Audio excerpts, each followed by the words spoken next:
మీ అన్నయ్య business trip మీద అదేదో ఊరెళ్ళి బ్యాంకాక్ వెళ్ళాడు.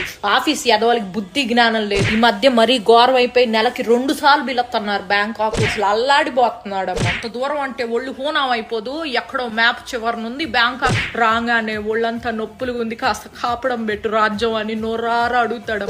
అల్లాడిపోతున్నాడు. పోనీ నేను కూడా వస్తానయ్యా నీతో పాటు, నువ్వు ఆఫీస్ పని చూసుకో అంటే, వద్దో రాజ్యం నువ్వు రామాక, కడుపులో నీళ్లు కదలకుండా ఉండు, వేళకి తిని పడుకో, నీ ఆరోగ్యం నాకు చాలా ముఖ్యం అంటాడమ్మా మహానుభావుడు. అల్లాడిపోతున్నాడు.